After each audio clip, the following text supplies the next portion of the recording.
Hello, my little mathematicians. So I'm going to help you get started on E7.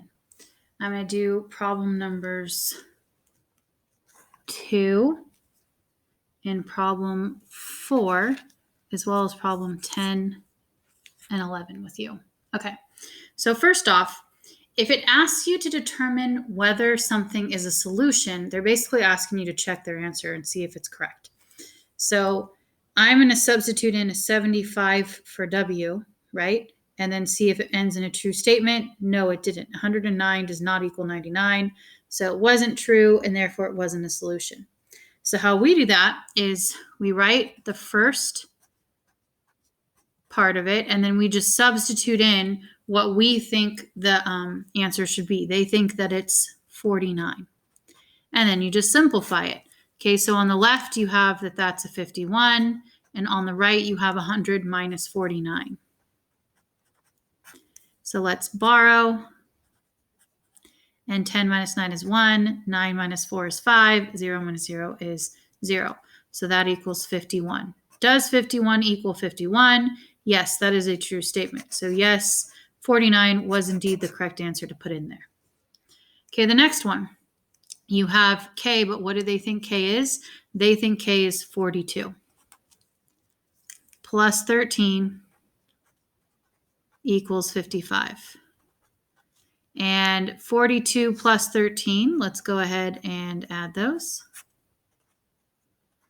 And you get 55 equals 55. Is that a true statement? Yes, it is. So then 42 was a solution. Okay, number 4 says 8 times x. So I'm going to substitute in something for x, and I put it inside of parentheses because it's being multiplied by the 8. And I replaced the x with a 7 because that's what they think it is.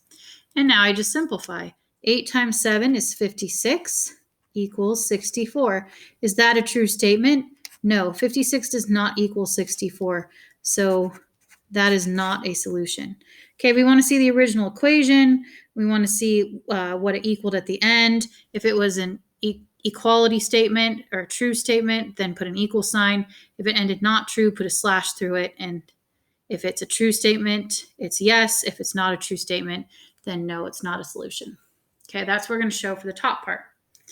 Let's go ahead and pause the video, try them yourselves, these 2 word problems, and then unpause it and check yourself. Okay, so you pause the video and now you unpaused it. You're back with us because you tried it yourself first. It says a large pizza has 8 slices. Determine if 6 large pizzas will be enough to feed 24 people. Okay, if each of them has 2 to 3 slices. So first of all, I need to figure out how many total slices am I going to have.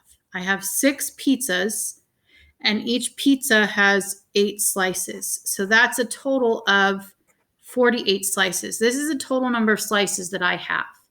I want to know, is that enough to feed 24 people if each person has 2 to 3 slices? Well, 24 times 2 is 48, and 24 times 3 obviously is going to be bigger than that. Okay, 48 times 3 is 144. So do I have enough? No, I sure don't. Now, if they asked just if everybody could have 2 slices, yes, I would have enough. But because they asked if they could have 2 to 3 slices, I do not have enough. Okay, no. Everyone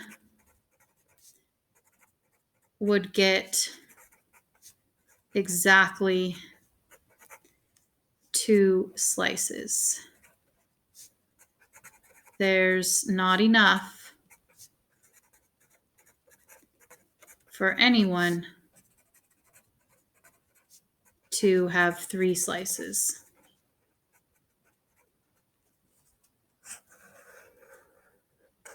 Okay, if you got that one right, congratulations. That was a little bit tricky.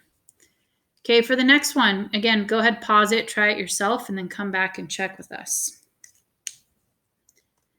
Okay, so you unpaused it, you're back with us. It says Becky has 17 $1 bills, Courtney has 350 nickels.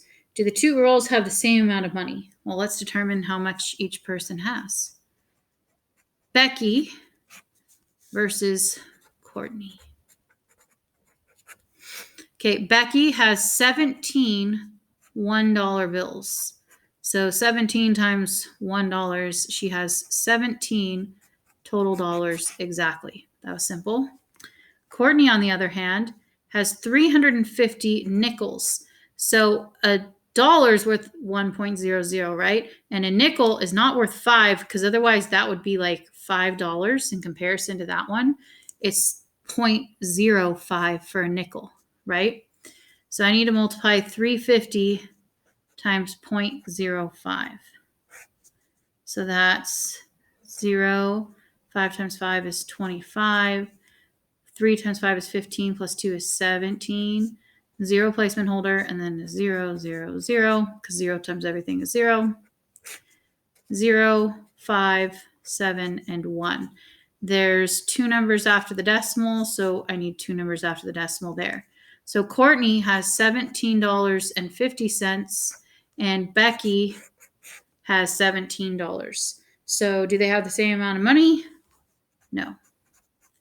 They do not have the same amount of money. Okay, if you got both those word problems correct, good job. Those were pretty tricky. And then don't forget to show your work in the proper way up above. Okay, write out the initial statement, substitute in for the variable, and then show if it ends in an untrue or true statement, and then circle yes or no if that is a solution or not.